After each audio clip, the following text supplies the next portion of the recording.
Well, welcome to the prize session in Applied Micro. We have two amazing papers. We have an hour and a half, so probably what is the best course of action here would be a half-an-hour presentation of each paper and then 10 to 15 minutes for questions. Let's start with more than words. I think it's Nicholas who is presenting. Yeah, I'm presenting. All right, go ahead. Thank you very much. Let me. So I'll let you know when you have 5 minutes left, okay?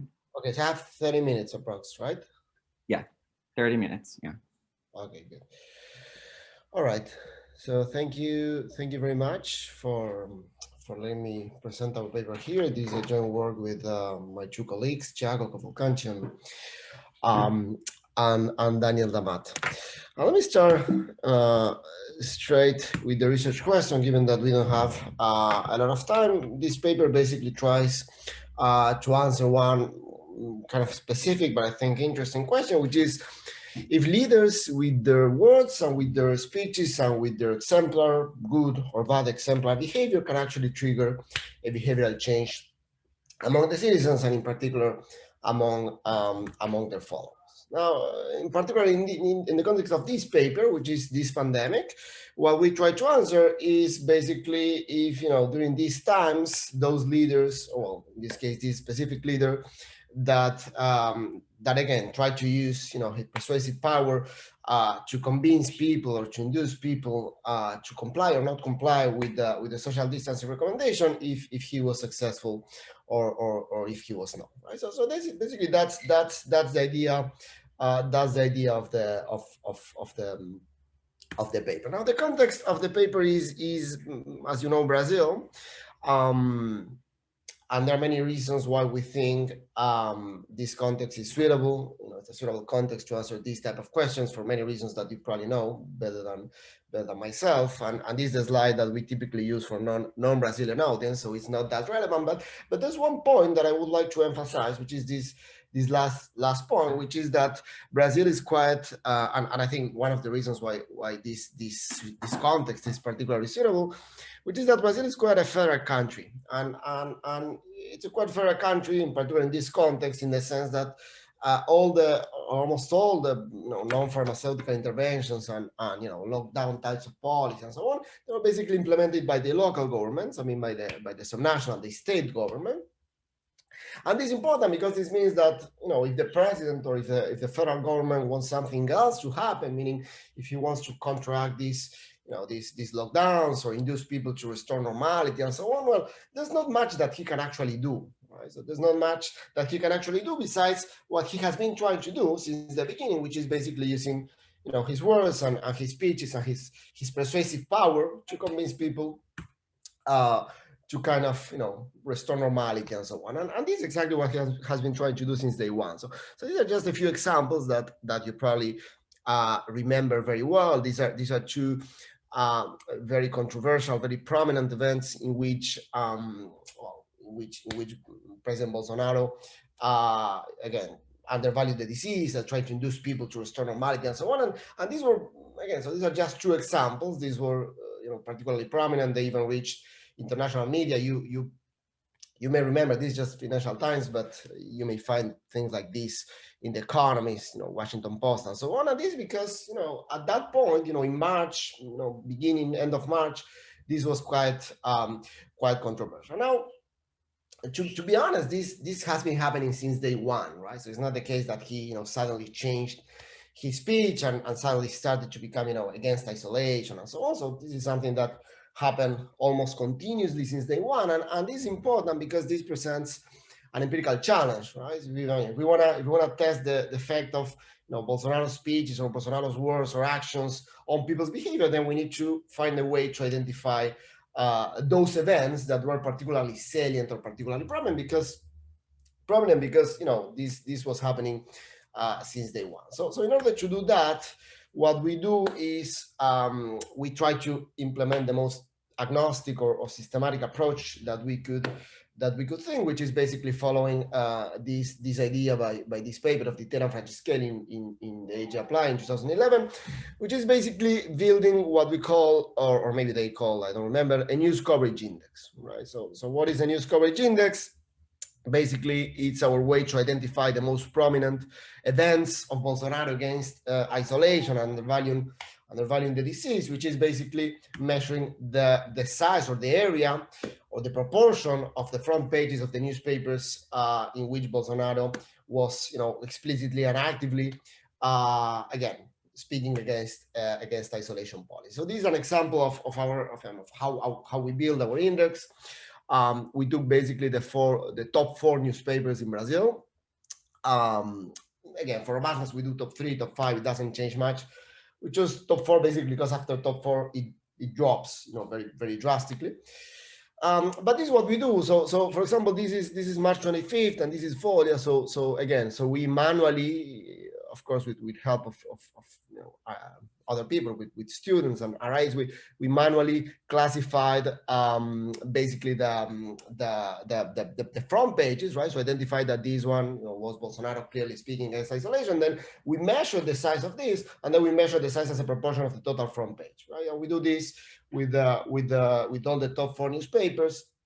We average them out, and we get something like this. Okay, so basically this is our news coverage index that goes from 0 to 100. Well, it could go potentially to 100, or in that case, there will be 100% of news of Bolsonaro against isolation. And as you see, there are a couple of events that seem particularly prominent, that seem particularly salient, that are basically these two, right? So basically these are. Okay, so these are these two, March 15 and March 25th. You probably remember this very well because, again, this was quite prominent and quite controversial back then. This was the march, the protest of March 15. There were many, in the basically all along the country, and I don't know if you remember well, but a few days before this, Bolsonaro actually was on TV with his former Minister of Health. And he literally, the Minister of Health literally suggested not to attend these meetings, and Bolsonaro actually agreed because it was kind of a bad idea. Nevertheless, he went to the meetings. He, did everything that was unrecommended, taking selfies, touching people and so on. So this became very controversial. This even went to the international news. And this is March 25th, which is one of the public pronouncements. Came like 5 or 6 public pronouncements in this time. This one was the only one that actually reached very easily all the front pages, and this because this was the time in which he actually explicitly urged governments to open up the economy and the schools and so on. I think this was the time he talked about the gripezinha and so on. So this was again one of the most prominent events, and this is what we see in the data, right? So in a way, the idea is to show that after these events there was a significant change. These events trigger a significant change in compliance with social distance. Right? Now, just to show you that this is not just from front pages, let me show you a couple of additional pieces of evidence, basically consistent with the relevance of these two events. These are Google searches, so these are 2 different Google searches. One about Bolsonaro pronouncement. Again, he gave quite a few, but this was by far the one that was more prominent. And the same with manifestação, with protest. Again, there were quite a few protests, small, big protests, in the country. This one was the only one that was particularly prominent. And the same with Twitter, right? So Bolsonaro and his sons, they tweet a lot, right? So they tweet a lot, and what we did is we downloaded all the tweets of Bolsonaro and all his sons that have Twitter, and we basically created this index of Twitter likes. And again, it's clear that there are 2 days that are March 15 and March 25th that are especially prominent. Right now, again, this is, if you take a look to this day, he basically tweeted like 47 videos of different protests all over the country. So this doesn't seem to be very strange.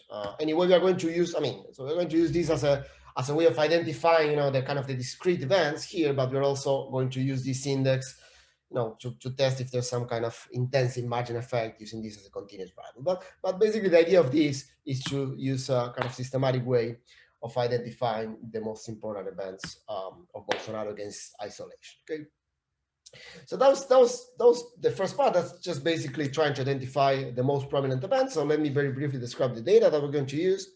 I'm going to describe the most important piece of data. Then there are a few additional things that are not so relevant. So I'll focus on this. The most important outcome is basically social distancing. We measure social distancing using an index that we take off the shelf from Inloco. Inloco is a company that share the data with us. Basically, what they do a lot of things, but they have access to mobility data of more than 60 million cell phones in Brazil. The way this works is the following: it's not that you have to install an application of Inloco or something like that. No, basically, their clients are apps. So when you are in Brazil and you install whatever iFood, then you're probably going to give permission for this app to share data, for example, within Inloco. So that's how they know where you are. It's obviously anonymous. And what they do with this is they build an index of social distancing, which is defined as the proportion of mobile phone devices that remain within a certain radius of 450 meters from the cell phone house, right? So what is the cell phone house? Is basically where the cell phone spends 7 hours, continuous 7 hours during the night. Okay, so that's basically the definition. Could be, you could think that this is a bit arbitrary, maybe it is, but this is the way they define it, okay? So even if it is arbitrary, it's not our cherry picking, right? So we just take the index of shelf. This is the index that they use when they work with governments. It is what it is, but it's not our decision. So this is how the index looks like. This is pre-pandemic, and this is during the pandemic. So this is April, and this is February. More intense red means that there's more social distancing, right? So more phones stayed at home. Obviously, there was all over the country there was an increase in the social distancing index. That seems natural, but then there's a lot of heterogeneity, right, across municipalities, and what we claim is that the heterogeneity is not random. It depends on things like the one we are studying. So that's one piece of data. Then the other important piece of data is electoral data. So we use we have to define we have to classify municipalities in terms of pro-Bolsonaro or anti-Bolsonaro. We do this using the 2018 voucher for the president. We use different definitions just for robustness. I'm going to mention just a few. In one, which is actually the baseline, and I'm going to explain why, we define that a municipality is pro-Bolsonaro if the vote share is above the state median. In another one that we also use, and I'm going to show the results, we say that a municipality is pro-Bolsonaro if he got more than 50% in the first round, and then we also run some regressions with the vote share as a continuous variable. Now, why do we like this particular measure, and why is that our baseline measure? Basically because of this. So this is the vote share of Bolsonaro in 2018. As you see, there's a clear regional divide, to the point that if you take this measure, which is the one that it seems natural, you have a lot of states that are completely pro-Bolsonaro or completely anti-Bolsonaro, right? So this state is completely anti-Bolsonaro, and this state is completely pro-Bolsonaro, right? There's no variability. All the municipalities here, he got more than 50%. Right? And that's problematic because most of the policies were implemented at the state level, right? And this means that if Bolsonaro speaks, and then there's a there's a policy that was at the state level influenced by that speech, then we would be capturing that because we will have a lot of within state variability. And we're not very. That's not particularly problematic because we control for that. But what is more problematic, and we cannot control for that, is if actually there's, for example, a change in enforcement, right? So it's not that the governor changed the law or the regulation because of Bolsonaro's speech, but maybe he changed the enforcement. Right? And we really need to have. It's better to have some within state variability, and that's the reason we do that. Anyway, we're going to show the results with every definition. It doesn't change much, but that's the one that we like the most. And finally, you're also using data on consumer spending. Again, if you believe that people stayed more at home or less at home, depending on as a result of Bolsonaro's speeches and so on, then you should also observe this in terms of economic activity, right? You go out more, and then you probably spend more, and so on. So basically, we want to show this, and to do this, we use data from one of the largest banks in Brazil. They have market share of credit cards of more than 1/3 of the operation. So it's quite a big bank. We use basically data on in-person and online transactions of credit cards. Just to give you an idea, of course, this is not representative because it's just one bank.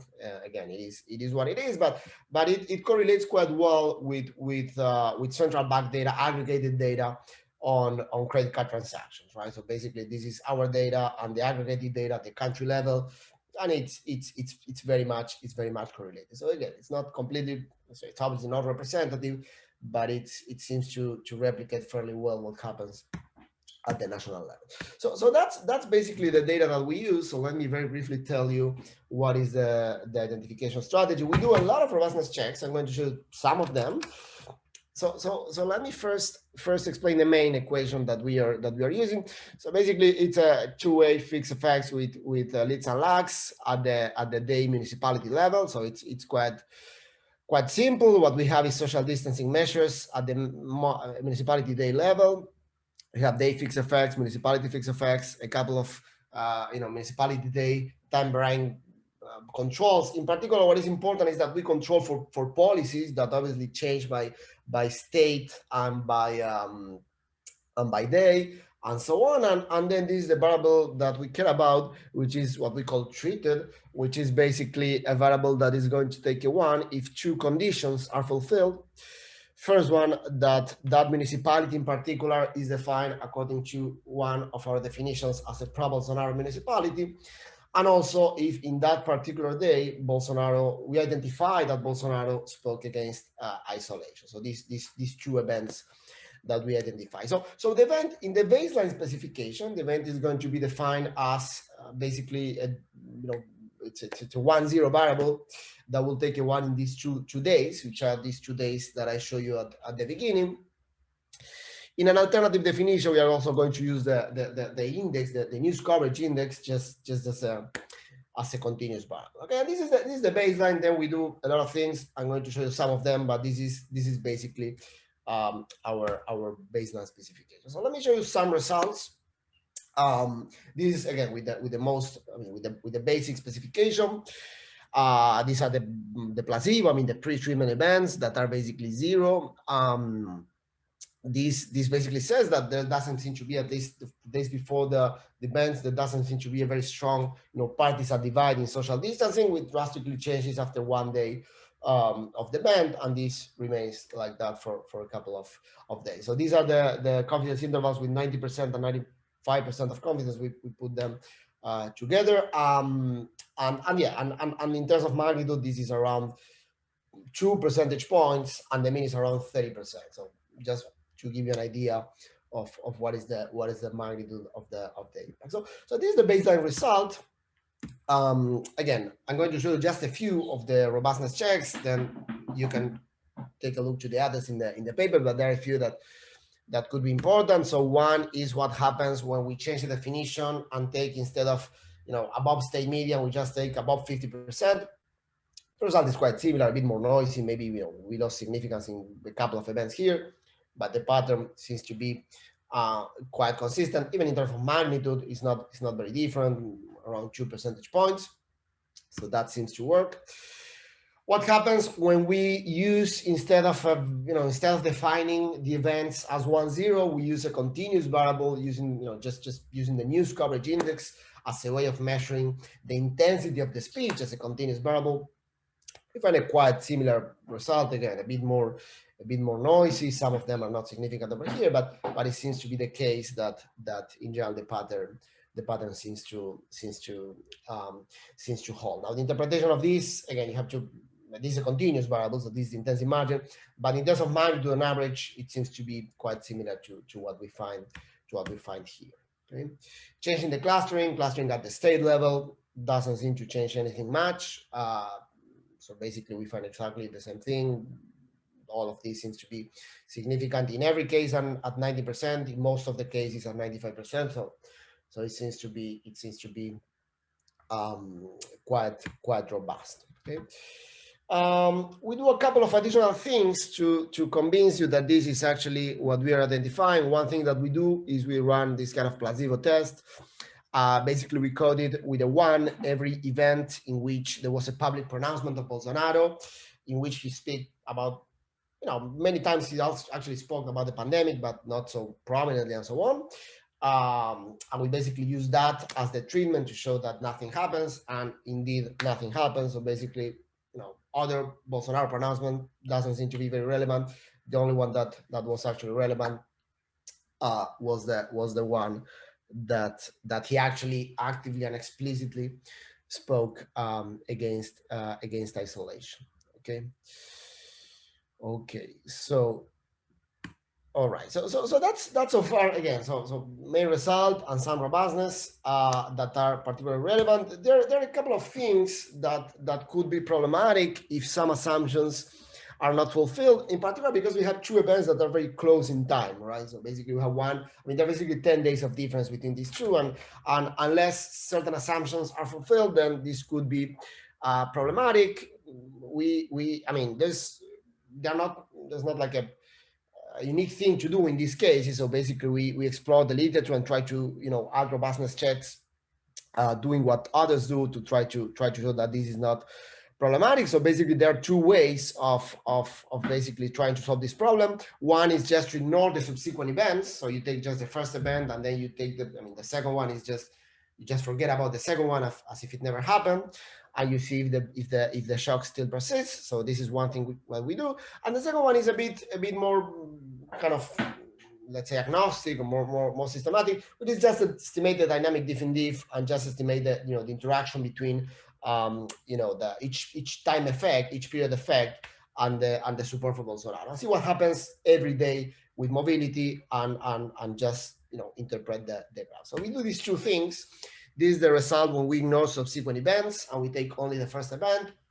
Again, obviously, it's not exactly the same, but the effect seems to be,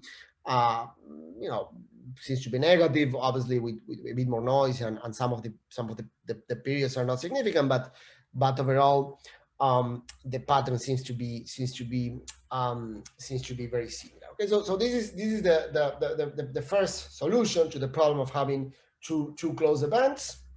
The second solution, as I said, is just estimating a dynamic diff in diff. So basically, we took all the days of our sample, which are basically 74 days, that are the days that we got, for which we got the data, and basically, interact each time effect with the support for Bolsonaro dummy at the municipality level. So this is basically the pattern, right? So again, this is a bit more difficult to interpret. That's why we don't love this graph, but in a way it shows a similar pattern to what we saw before, right? So this is the again. So the interpretation of this is the difference in mobility for each day between pro and anti-Bolsonaro municipalities. So again, before the first event, there was no difference. Basically, this is almost all zero. Then there's a kind of sudden drop after the first event that happens immediately after the match, and that's what you see over here. These days are the days after the match and before the public pronouncement. And then this is the second event, right? So you have the second event in which Bolsonaro, mobility was already down, right? Differentially down, so was So basically, the effect was already there, but then there was an additional event, which was Bolsonaro's pronouncement, and then you have an additional drop in the mobility that you can clearly see over here. Okay, so this is again a way of trying to to show this in a more kind of agnostic way without having to make too many assumptions about the model, given that we have these two very close events. Okay. All right, so I think I have I don't know, probably 10 minutes or something like that. So I'll try to finish with the last part of the paper. So you actually have 5 minutes, Nicholas. 5 minutes. Okay. Okay. Well, I have 5 slides, so that's okay. So basically, so far I talked about mobility. Okay, and that's the main point of the paper. But there are a couple of additional things that are interesting. One of them is what I said at the beginning about credit card transactions. So if we think that mobility went up, then the other side of the coin is that if mobility goes up, then economic activity should go up in comparison to the municipalities, to the anti-Bolsonaro municipalities, and we test this. We test if these effects that we see in terms of mobility also replicate in terms of economic activity, and basically what we do is we run the same regression, but using in-person and online credit card transactions as the main outcomes. Okay, so this is exactly what we do. For robustness, we exclude pharmacy. it doesn't change much, including or excluding pharmacy, but we exclude it because that could be due to other reasons. And this is what we find. Okay, so these are credit card transactions in person and online. This is daily expenditure per capita. I'm not sure exactly what is the, yeah, so it's daily expenditure per capita. Again, nothing happens before the events, then there's an increase, a sudden increase that persists in terms of economic activity in person, not so much online. Okay, so again, this seems to be consistent with the other pattern in which we also observe an increase in social mobility in the pro-Bolsonaro municipalities. Okay. Yeah, so one thing about this, which is also, I think it's in terms of interpretation, it is important. I mean, you could think again, so you could think that mobility, people, in pro-Bolsonaro municipalities, they started to go out more, but just to do essential things or going to the park or taking a walk or so on. Well, that doesn't seem to be the case. I mean, they were going out and they're actually having, more normal life. I mean, they were spending money. Now let me go to the last part, which is trying to explore what is driving the results. Again, so this is just suggestive evidence. I don't want to oversell the results, but I think they provide some interesting patterns. We basically explore three kind of channels, or three kind of things that we think that could be driving the results. One is the role of traditional media. What is the role of social media, and what is the role of what we call organized support? So what is traditional media is basically try to understand if in places in which there's more presence of local media, then the speech basically is magnified, and therefore the effect is larger. So basically, we do something quite standard. We count the presence of TV broadcasters from these data set, and we classify municipalities as with some presence of no presence of local TV broadcasters. With social media, we do something similar. We couldn't get, for computational things, we couldn't get like previous Twitter activity in Brazil. So what we did is we live streamed tweets in Brazil, in the entire country, for a week approximately.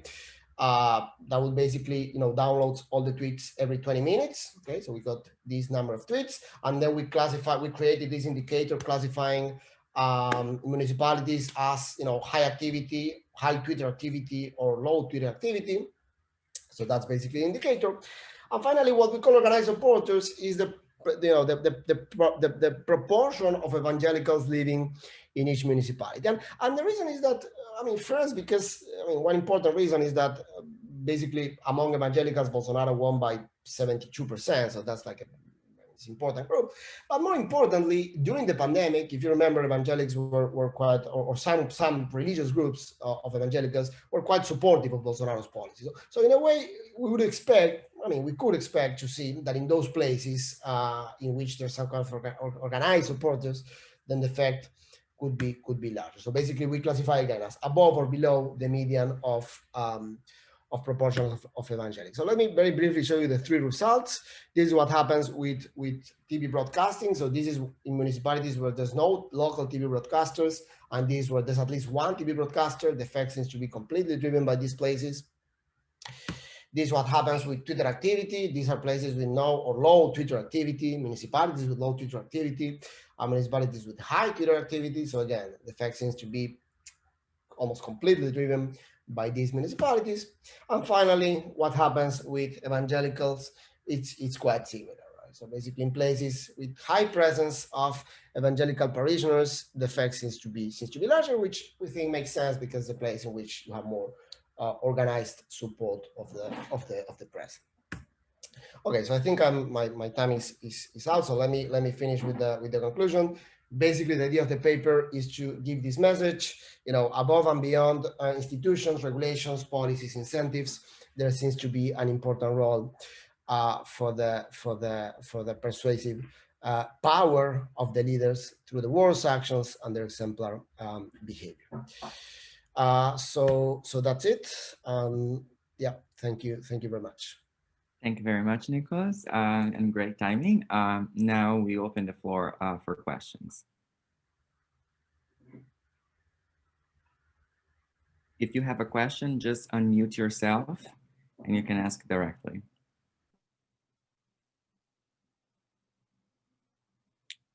Let me start then.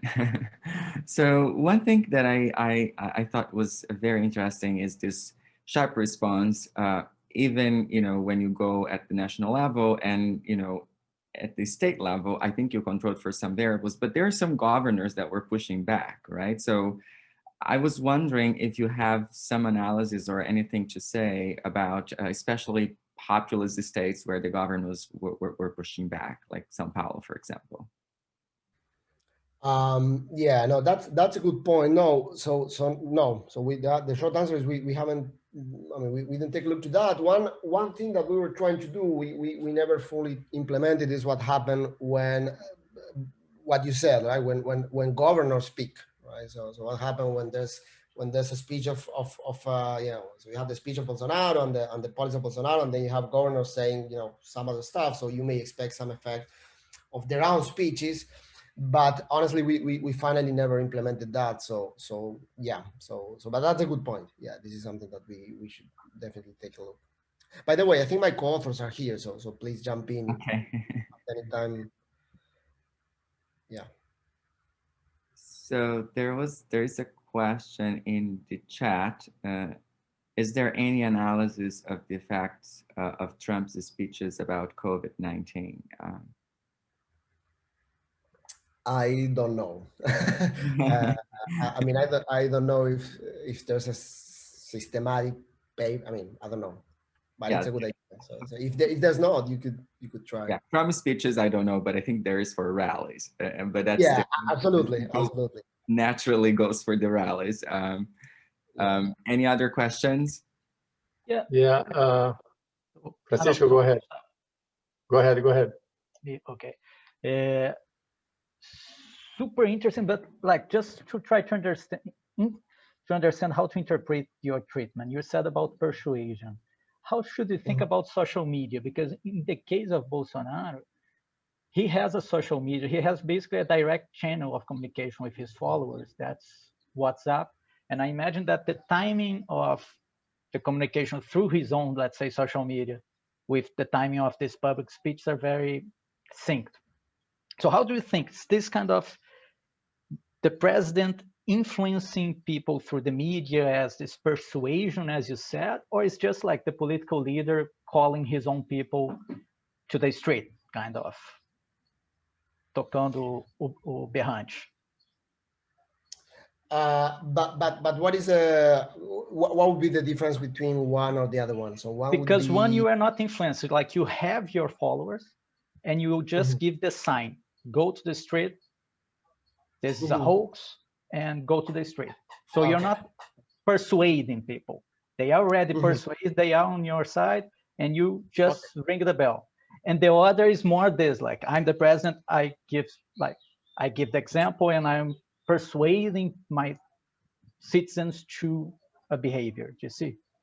Yeah. So I get the point. What you're saying is basically there could be two ways of thinking about this. So one thing is you don't have all the information, and then you receive the sign out from the leader, and then you say, okay, maybe it's not a bad idea to go, and now like in a Acemoglu's paper kind of thing, right? So you receive the signal, and then you learn what is the right thing to do. And the other thing is, I mean, you're just following what the leader says, and it's not that you're solving an informational issue. It's just a kind of, yeah, that's a good point. We don't know. so it's not easy to disentangle these two. And this is something that we thought a lot about that, but it's not easy, right? Because I guess you would need some kind of, lab experiment. So there's a lab experiment trying to do something like that. Cool. But yeah, no. So the short answer is both things could happen, and we cannot disentangle these two. And I think it's quite interesting, but quite difficult to separate. Okay. So Nicholas, just to say something here, your evidence on the evangelicals suggests that it's the first of Chico's hypothesis, right? Like, because if they were the group supporting Bolsonaro at a higher, rates, and you see that is like those municipalities are the ones where the response actually happens. And they are organized supporter, right? Exactly. Yeah. So it might be suggestive of this the first hypothesis that Chico mentioned. Yeah, no, that's a good point. Yeah, no, that's a good point. I mean, we take that as It very doesn't make less interesting. It's just trying to understand like the absolutely. No, absolutely. Yeah, And that, I mean, any idea would be great because that's something that we have been trying to think a lot, and it's difficult. No, I mean, that's a good point. Yeah, if you think that evangelics are basically organizing, you know, kind of a mass of people, then yes, we take that as very suggestive in the sense that, you know, obviously the presence of evangelics correlates with many things, right? So it's not, I mean, but yeah, no, that's a good point, and there's something that. Actually, well, very interesting paper as well. My comment was exactly about the evangelicals, because I think there's one particular difference between the two events is that the first event happened on a Sunday, March 15, like the first weekend that, you know, like people really got serious about about COVID. And there's probably, you know, like churches were probably open that day. So, you know, I think if you want to really investigate the evangelical influence on this as like organized supporters, I think you should disentangle the effects between the two events. I think the first event is probably much more I mean, the evangelical influence could be much stronger. The other thing is like, can you actually measure the proportion of people that go to churches? I mean, you have like mobile phones, right? So you have like you can georeference all these addresses of churches in these municipalities. I mean, this can take a lot of work, but that could have some information there, like the type of social distance related to going to evangelical churches.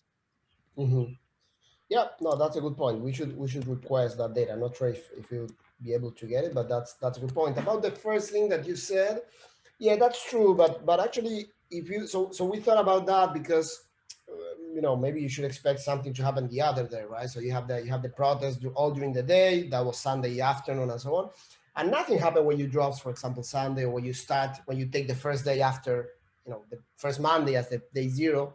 It's basically the same thing. So I don't know if that changes that much, but it's a good point about finding data on going to churches. That could be very, very interesting. So yeah, we should request that data. So Enrique Rodriguez has a question. Can you please just unmute yourself and ask the question? Yes, I just unmuted myself. So Nicholas, one quick question. I saw that you're using municipalities, but I have a feeling that you could do something even more granular, because electoral data in Brazil, you can find it in voting booth level. So you could use that. I'm not sure about your social distancing measure. Could you have something more granular? So like a municipality neighborhood or something like that, because then you would have even more precise estimates. Yeah, so that's a good point. So the thing is, for the mobility data, we got more granular data only for a very few, for I don't even remember so probably Daniel knows the name, but for smaller units, but for just a few. So it's because we thought about that, but yeah, it's so the mobility data is not for the whole country, and it's actually just for a few parts of some states. So it's not very great. And the other problem with that is that when you start to reduce the size of the unit in which you measure mobility, measurement errors become larger, right? So it's you know, at a very small level, they even start to drop some data because you need some minimum level of cell phones. So it becomes very hard. Again, we have some data for very specific places, but it's not really enough for the And we have for 3 municipalities, only 3. So yeah. So but yeah, it's a good point. Any other questions? Thank you.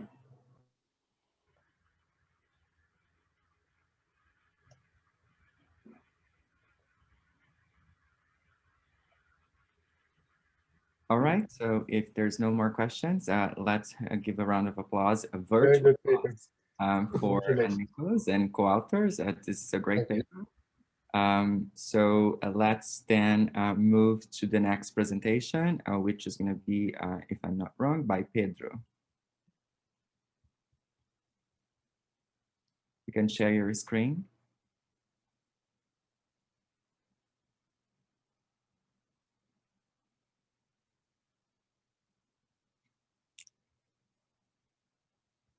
Pedro, you have to unmute yourself. Okay, so I'm having difficulty to share the screen. Okay, I think you have to give me the permission. Okay, whomever is from the SBA helping, can you please do that, or can I do it myself? Let me try doing myself. I'm looking here. Pedro. So, yes, Pedro is not listed as co-host. I think you have to put him as co-host, actually. Yeah, but I cannot do it. Can whomever is from SBA, quem tá aí da SBA para nos ajudar? Oi, Edson, sou eu, Diogo. Oh, Diogo, de novo, você pode colocar o Pedro como co-host, porque ele não está conseguindo share the screen. O Pedro Molina. Isso, muito obrigado. Pronto, Pedro, tenta agora, por favor.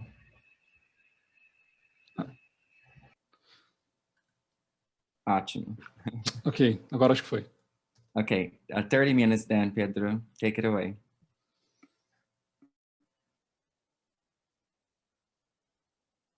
Okay, so hi everyone, I'm Pedro. I'm a PhD student at São Paulo School of Economics, and today I'm going to talk about labor unions and the electoral consequences of trade liberalization. I'm writing this paper with Emanuel Ornelas from São Paulo School of Economics and Rodrigo Soares from INSPER. So let's get started. Let's talk about the motivation. Well, trade exposure and trade policy have become central topics in the political debate lately, especially after Trump's election, the Brexit, and the ongoing trade war between China and the United States. And indeed, there are some studies in the economic and political science literature showing that trade shocks can have important political consequences. Some of these studies show that trade exposure is related to the punishment of incumbents or reduction of votes for the ones who implement the trade policies. Trade exposure is also related to gains for parties identified with protectionist policies or parties identified with the labor movement. And also trade liberalization is related to political radicalization. However, those responses have been typically interpreted as individual-led reactions motivated by economic concerns. So the idea is I lose my job because of the liberalization, then I want to vote against the incumbent, or I want to vote for a politician identified with protectionist policies. Okay, this is the idea behind these studies, but in our study, in this paper, we first confirmed that trade shocks can have large political impacts in both short and long run, but we also showed that this effect seems to be mediated by institutional changes caused by liberalization and not only individual reactions. Okay, so what exactly do we do in this paper and what do we find? Well, first we conduct an analysis at the micro-regional level, which its definition is similar to local labor markets, okay? So we conduct this analysis to evaluate how Brazil's liberalization that took place in the early 90s affected presidential elections since then. And first, we showed that regions of Brazil most affected by the liberalization has also experienced a permanent reduction in the support for the left-wing presidential candidates when we compare with the less affected regions. And this result is kind of puzzling for a number of reasons. First, it was a center-right party, the one who implemented the reform. And second, the left is historically identified with the labor movement in Brazil. So if you consider an individual reactions that commented before as the punishment of incumbent or an ideological reaction to the reform, like the support for parties identified with the labor movement, we should have observed an increase in the vote share for the left and not a reduction. Okay, so it seems that our results kind of different from the previous findings in the literature. It seems that part of the story is missing here. So how to explain the results and what's the mechanism driving this effect? Well, to explain the results, we propose an institutional mechanism that works through the weakening of labor unions. And why? Well, there's some studies in the political science literature showing that unions can influence on elections. And these organizations are historically connected with left-wing parties. So if the liberalization has affected unions negatively, perhaps it may has also affected the capacity of the organizations to support the left in the elections. And well, maybe this is how the liberalization has reduced the vote share for the left in the most affected regions. And to show that's indeed the case, we first find evidence that unions' presence declined in the micro-regions that faced larger tariff reductions. And we also show that the negative impact of the tariff reductions on elections is stronger in regions where there was a more meaningful union presence before the shock. So the fact is stronger in regions where this mechanism was able to act, okay? And observe that we are not saying that other mechanisms led by individual reactions are not important. We're just saying that labor unions can also be important to tell the story here, okay? And it should also be considered. Okay, so now I'll talk briefly about the liberalization in the early 90s. Before the liberalization, tariffs were very high. However, the main source of protection was a wide variety of non-tariff barriers, such as list of banned products, quantity controls, quotas, and etc. And in 1919, the Brazilian government announced a trade reform aiming to reduce protection levels and increase transparency in trade policy. So first, the government announced the abolition of quotas, administrative controls, and any other non-tariff barrier, and replaced them by import tariffs that was adjusted to reflect the same level of protection. Hence, after this period, tariffs was left as the main source of policy. It was the principal trade policy instrument, and it started to accurately reflect the level of protection faced by the national industry. Okay, so between 1991 and 1995, the government announced a gradual reduction of the import tariffs. This is considered the main phase of liberalization, okay? And well, if you compare the average tariffs in 1990 to the ones in 1995, we can observe that the magnitudes of the tariff reductions were substantial. And actually, this is one of the reasons why there are many studies using this shock to evaluate the impact of trade reform on local labor economies. Because differently from other trade policies, tariff reductions here was substantial, okay? Another reason why many studies use this shock is because it was close to a once and for all event, which allow us to capture the cumulative effect of the trade reform on elections or on any other outcome. And finally, another important characteristic of the Brazilian liberalization is that tariff cuts was strongly negatively correlated with pre-shock tariff levels, as shown in this paper, in this figure here, okay? So here we have the changes in log of 1 plus the tariff in, between 1990 to 1995. And here we have the pre-liberalization tariffs, okay? And well, since pre-liberalization tariff levels reflected a protective structure imposed more than 30 years before the tariff cuts started, it seems hard to believe that the trade reform was somehow influenced by previous industry performance or other political issues. It seems that the sole purpose of the liberalization was to reduce protection levels and homogenize the entire tariff structure, okay? Well, and as I commented before, many studies have used this shock to evaluate the effects of the trade reform on local economies. But as far as I know, this is the first time that is used to evaluate the impacts on elections or on labor unions, okay? Okay, so now I'll explain how we classify parties in the left-right political spectrum. And we follow the methodology proposed by Cruz, and we classify a party as left-wing if it is defined as communist, socialist, or left-wing in its official manifesto. And right-wing and center parties are defined as all parties that are not left-wing, okay? It's important to say that our classification is consistent with many other classifications in the literature, and we also test the robustness of our results by changing some small parties from the left to the right, from the right to the left, okay? And here is the proposed classification. Here we have the left-wing parties, and we have PT, PSOL, PCO, and in the long left-wing parties, we have PSDB, PRONA, PMDB, okay? All right, so now about the data used in this paper. We collect official electoral data at the municipality level from the Brazilian Electoral Superior Court, and we use data on 8 presidential elections from 1989 to 2018. And we focus on the first round of vote because there was no runoffs in 1994 and 1998, but we also show the results for the runoff elections since 2002.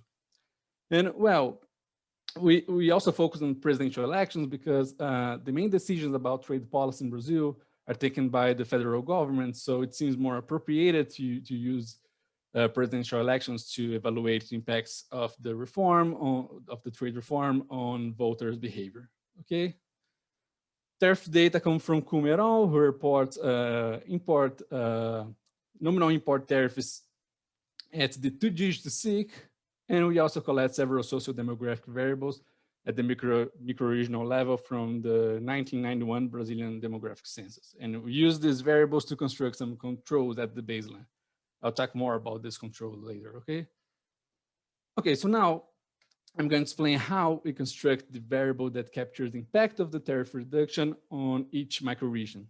We call this variable regional tariff reduction, and it's constructed as a weighted average of the changes in tariffs in each industry from 1990 to 1995, actually using the change in log of 1 plus the tariff, okay, weighted by beta. And beta captures the importance of industry I to region R in terms of work. To understand better this weight, we have that lambda is the fraction of regional labor allocated to industry I, and phi is the cost share of non-labor factors.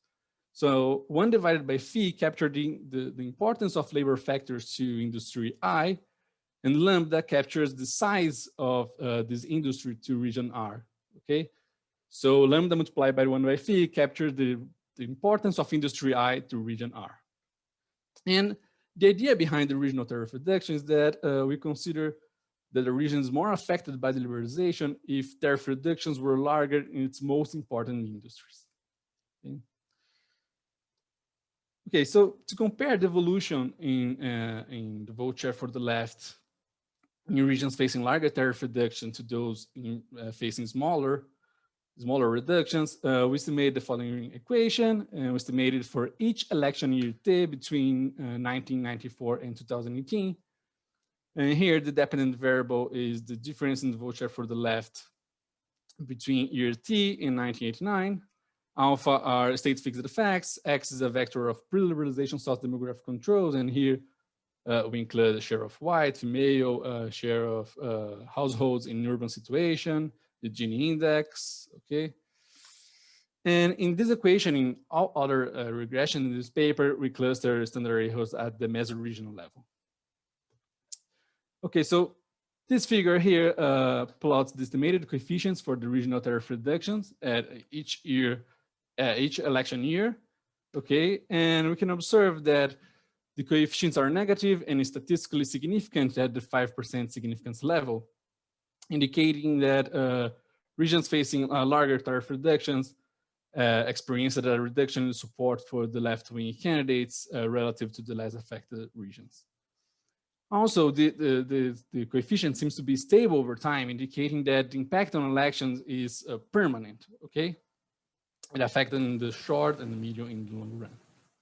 And the magnitudes of the impact are considerable. If you consider here the coefficients in 2018, if you move a region from the 10th percentile of the regional tariff reduction to the 90th percentile, we would observe a reduction in 17 percentage points in the vote share for the left in this region, okay?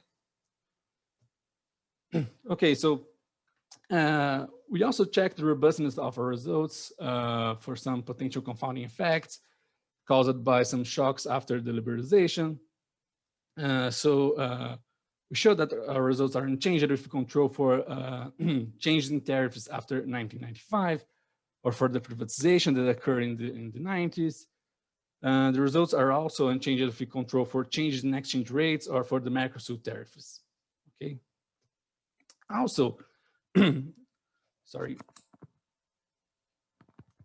Also, we show that our result is robust if we exclude microregions with more than half of the workforce in agriculture. And the idea here is to guarantee that our results are not driven by regions where the workforce is concentrated in only one industry. And we use agriculture because it was the most important industry in 1991. I think it's still the most important industry in Brazil. Okay, and as I commented before, we show that our results are not sensitive to alternative classifications of the political parties when moving some small parties around.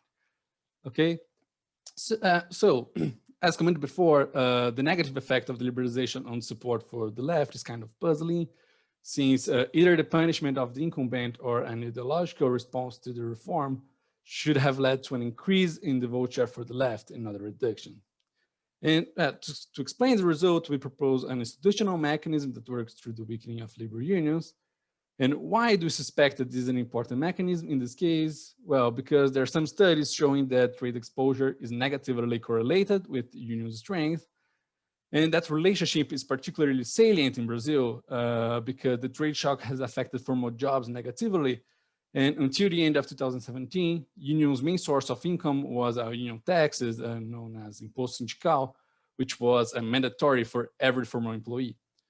So if the liberalization has reduced the number of formal jobs, it has also reduced the number, the union's revenue, okay? Also, as I said before, labor unions are capable to affect on elections. Actually, Kine and Margalit showed that these organizations can not only affect on elections, but also change the political preferences of its members, okay? And well, in Brazil, labor unions and left-wing parties are historically connected as pointed by Colstat. So the idea is that the liberalization has reduced the capacity of these labor organizations to influence on elections and support the left-wing candidates. Okay, this is the idea of the mechanism that we're proposing. And well, to show that this is indeed the case, we first show that labor unions were affected by tariff cuts. And we do it, and we show this by re-estimating this equation, but now using some proxies for the importance of unions in each region to construct the dependent variable. And we use three different proxies, okay? The first one is the number of employees per population between 15 and 65 years old.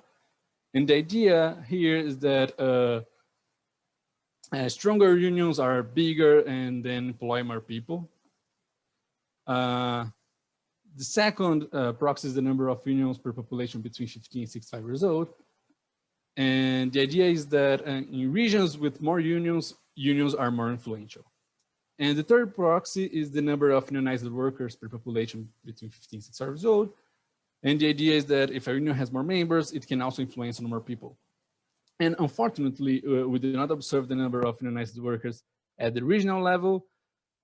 So we construct it as the weighted average of the number of unionized workers at the state level in this industry I and year T, weighted by the state share of formal workers employed in industry I, in this region R within state S and year T, okay? And the next three figures plots the estimated coefficients for the regional tariff reduction using one of these proxies to construct the dependent variable. Here we plot the estimates using the number of union employees.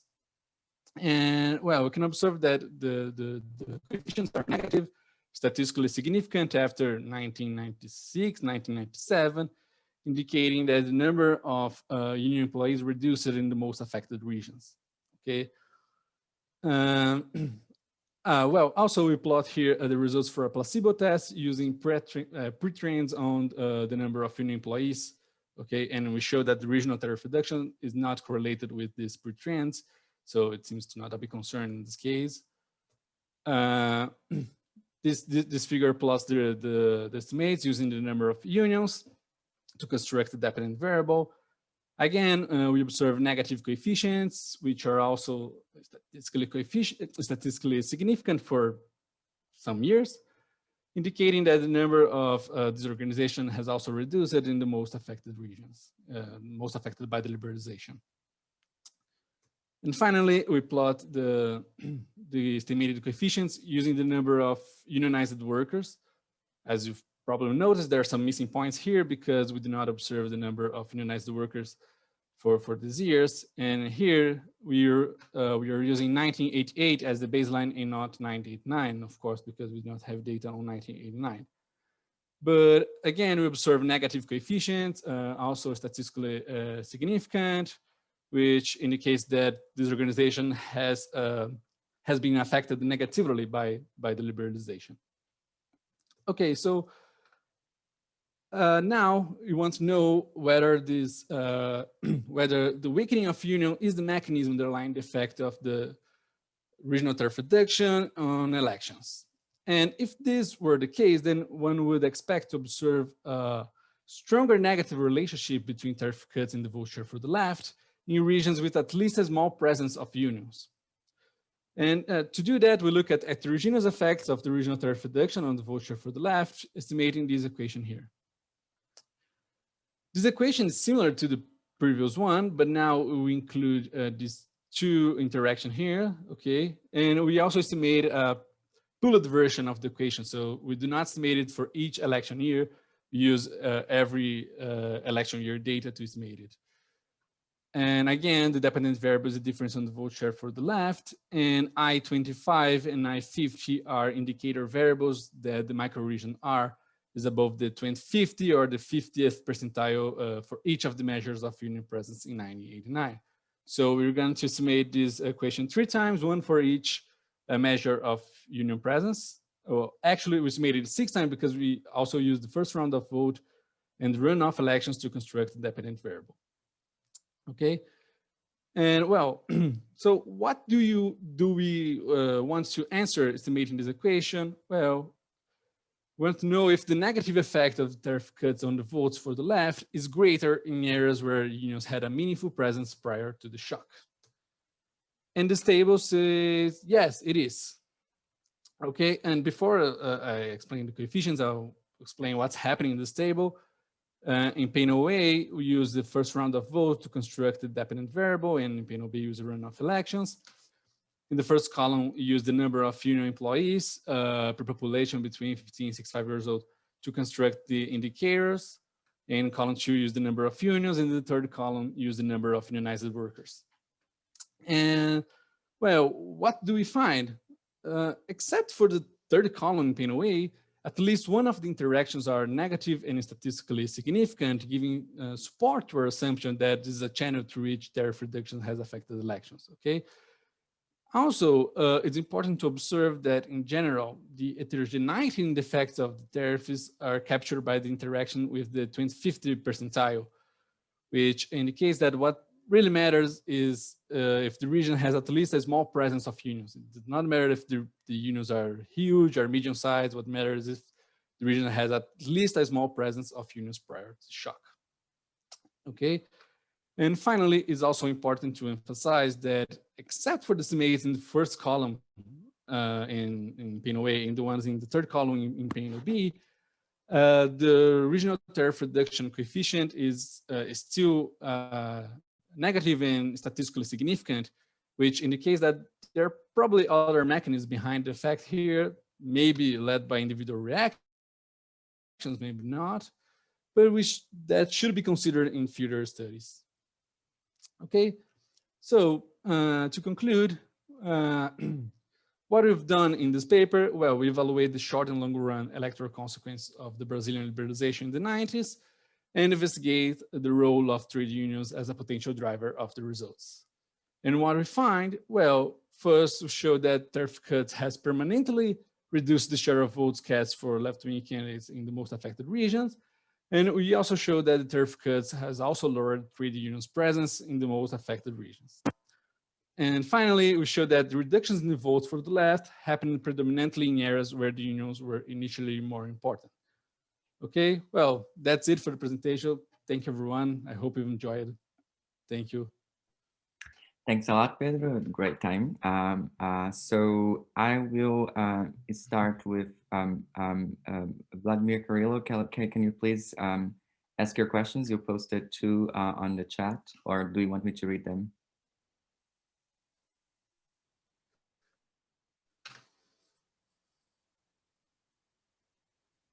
Okay, so let me read them. Should one be concerned about pre-existing differential trends in political attitudes prior to the liberalization episode? Even if there is no pre-trends employment and wages, it's not clear that this is the case for political attitudes. The other is, should the number of unionized workers be normalized by total number of workers? Otherwise, it could confound these trends with overall employment effects of the trade policy. Do you want to address them first? And then there's some people with their hands raised already.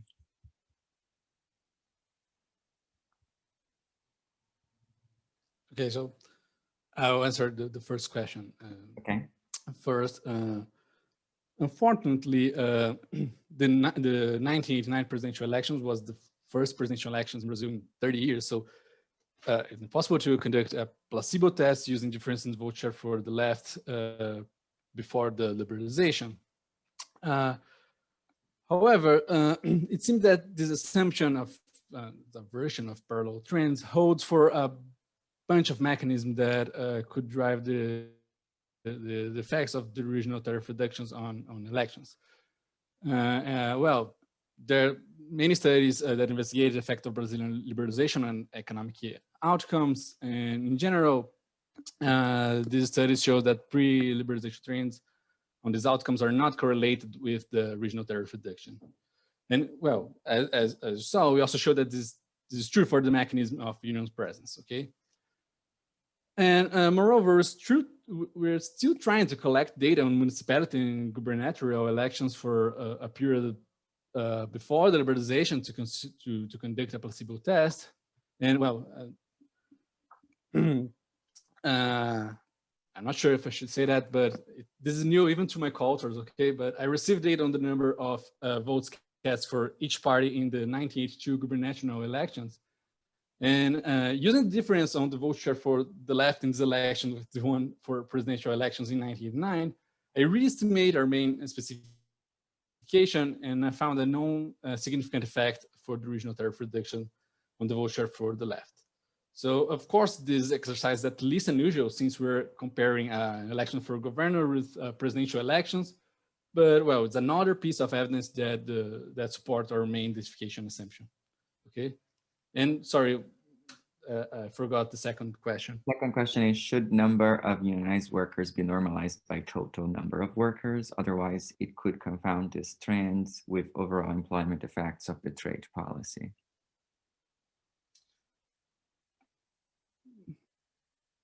Okay, so, we do this, okay? We also show the results. I stopped to, let me return here. We also, results,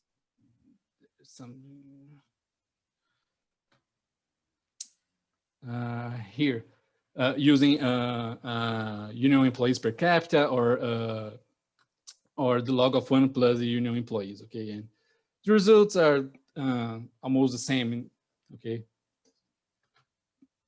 I think this was the question, right?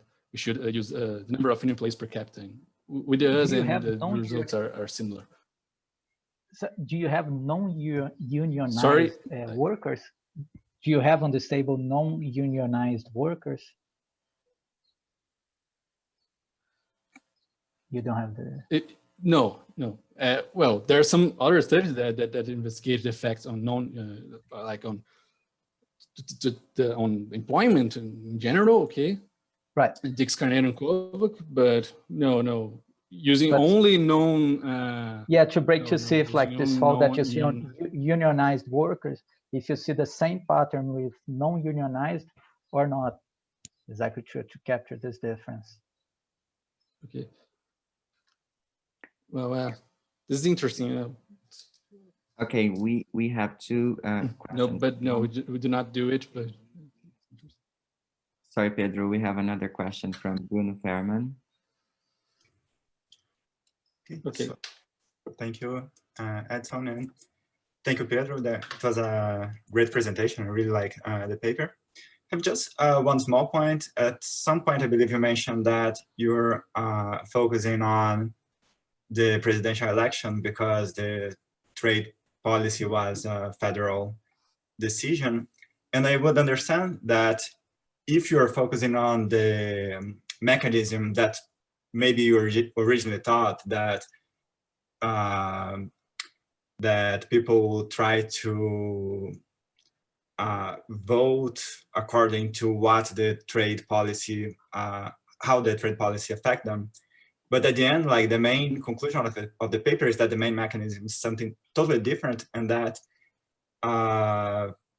would not have this specificity of being something that you would expect to affect presidential elections and not the regional ones.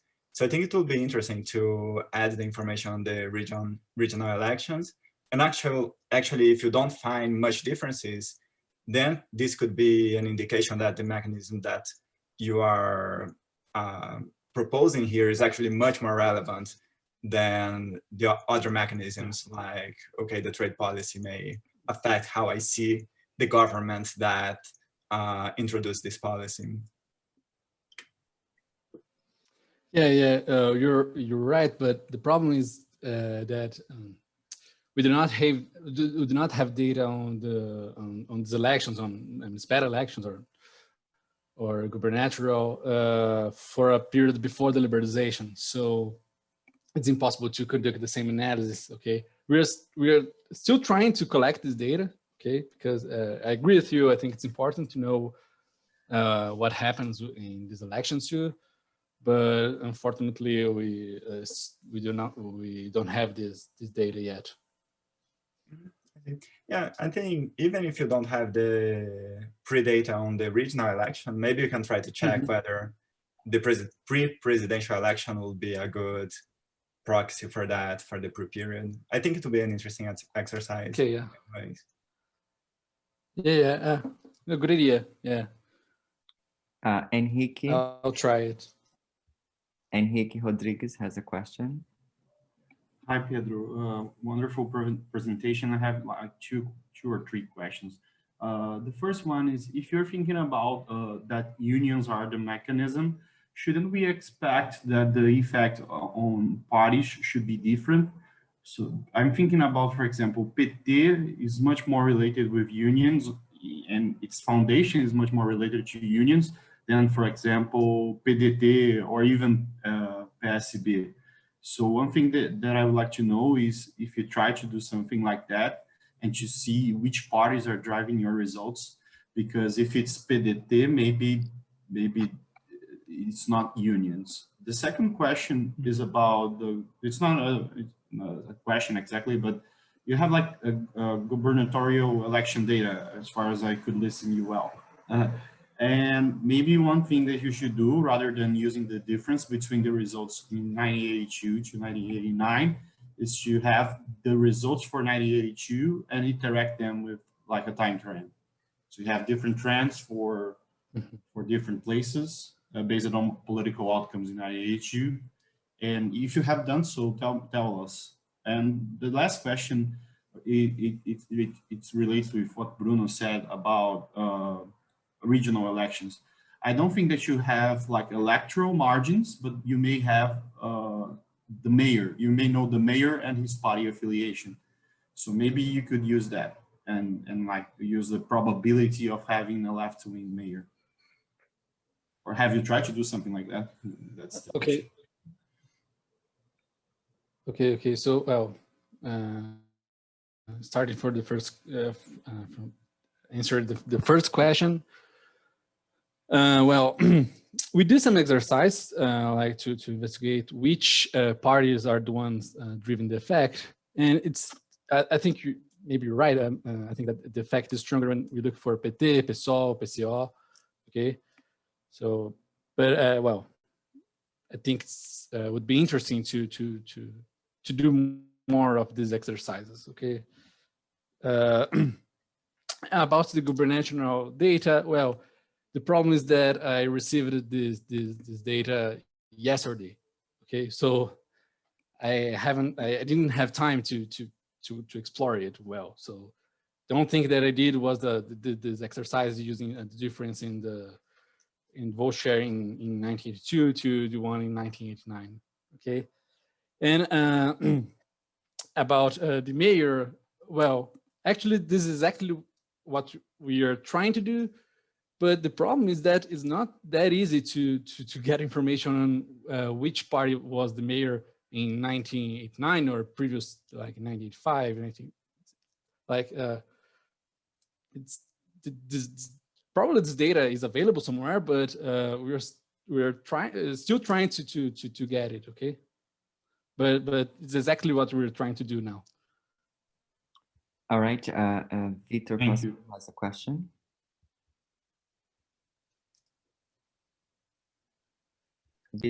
Yes, I was unmuting myself. First of all, thank you for the presentation, Pedro. It was really great. The paper is super interesting.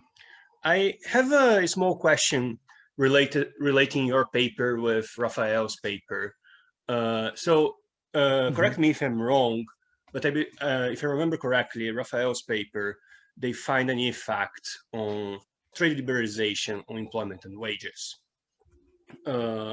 And this, at least for me, is important because I wasn't able to see your control variables because it was really quick. And my main concern is that trade liberalization might has an impact on employment levels, and employment levels might have an impact on the vote share of the left, specifically if the impacted sectors are, for example, manufacture, that may influence the vote share of the left. And it is a result related to unions too, in some sense, but I'm not sure how you controlled for this possible effect of employment on vote share. Okay, well, I'm not sure if I understand well, but well, you're saying that since the there's an impact on wages or impact on the employment, we should observe, in my opinion, we should observe an increase in the vote share for the left, right? So actually, that's why our result is puzzling. So, okay, like people are losing jobs, so they want to support the left-wing candidates, okay, because they are identified with the labor movement. I'm not sure if this is. I guess the question is similar to Chico's point earlier about like how can you show the trends for unionized workers versus non-unionized workers. I think that would clarify this point. Yeah, I think that would be the by the way, I have a question on related to this point, which is Rodrigo with his co-authors in other papers, in another paper shows that trade liberalization had at least a temporary effect on crime. And then there's this idea, at least in the US, and if I remember correctly, at least in the 90s in Brazil, there was this idea of the left-wing parties are not so law and order. And so I wonder if the decrease in the shares for the left is also related to that. So I guess like my question is, if you were to do a back of the envelope calculation to understand what is the percentage of the reduction in the vote shares for the left can be explained by the decrease in unionization versus other channels like crime. Okay. Yeah, well, with thoughts about crime as a potential mechanism, but the problem is, as you said,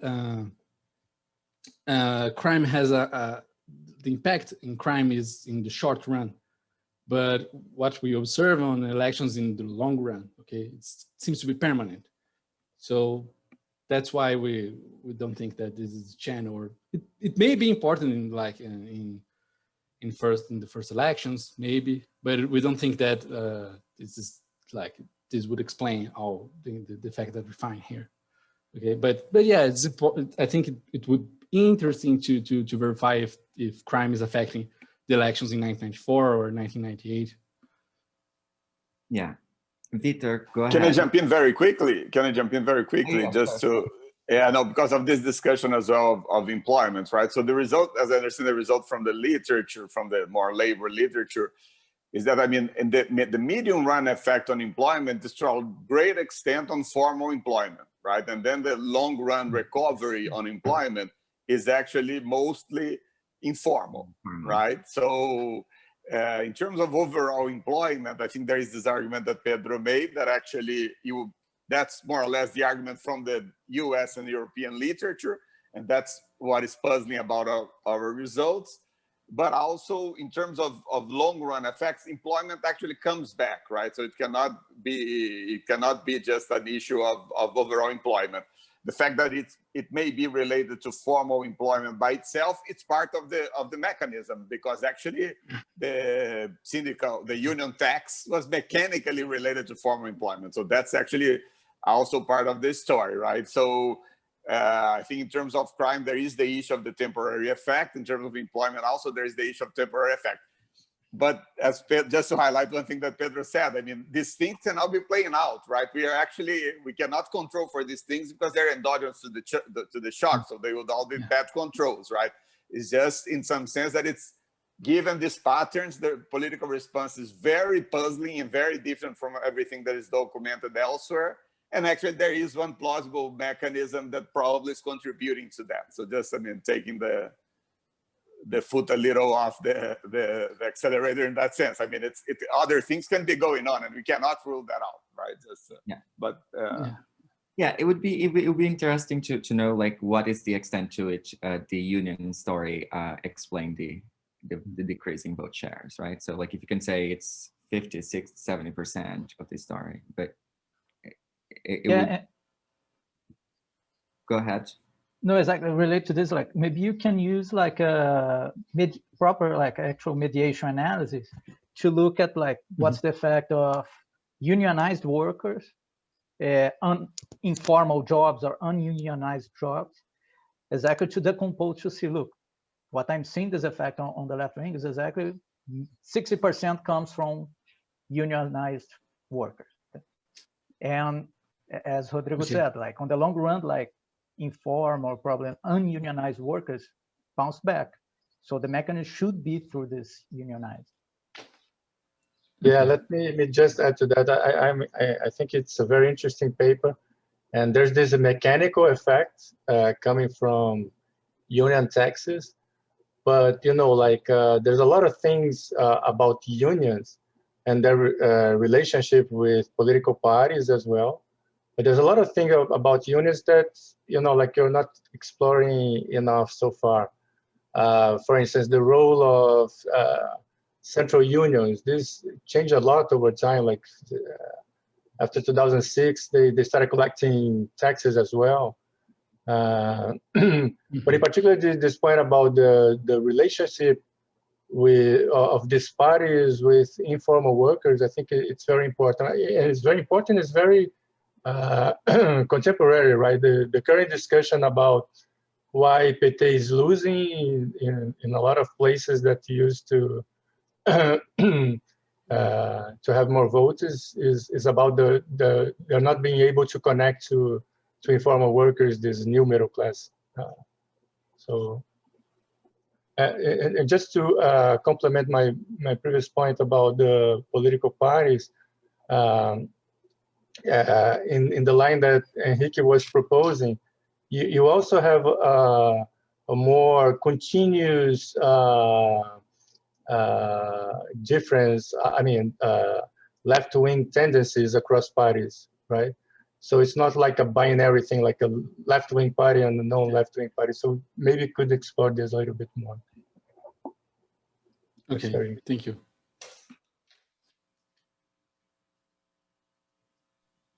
Vitor, you had a question, or was just I saw? No, Rodrigo clarified that. Thank you. Oh, okay, thanks. There was just one comment in the chat by Enrique. I have a feeling that party affiliation of mayors can be found for particular states in an easier way than others, but I'm not completely sure about it. One way to check this is going to the website of Tribunais Regionais Eleitorais and check if you have something better than TSE. Yeah, okay. We've sorry. done this. Yeah. We found this information for, I think, 9 states. But thank you. Any other questions? All right, so let's give a round of virtual applause to Pedro and co-authors for this great presentation.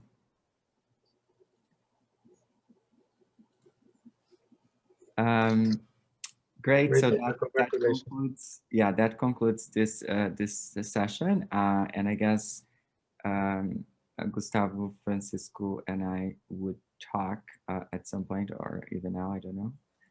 But thank you very much for all the presenters, the 2 presenters and the co-authors, and all the audience for engaging with interesting questions. And hopefully you enjoy the rest of the conference. Gustavo, do you want to stick around, or Chico? Like, do you want me to send a Zoom link for us? Okay. I'll send here on the chat. Okay. Can you send me on the email as well, or? Oh, I sent here on the private chat. Oh, sure. Okay, great. Thanks, Edson, for coordinating the session.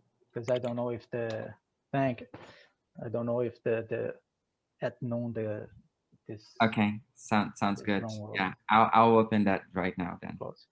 Bye. Congrats, Pedro. Thank you. Congratulations, Pedro. Very good presentation. Congratulations, Nicholas, as well. Obrigado, Edson. Obrigado, Francisco, Pedro, Gustavo. Eu vou estar encerrando a sala aqui, tudo bem? Tá bom, então.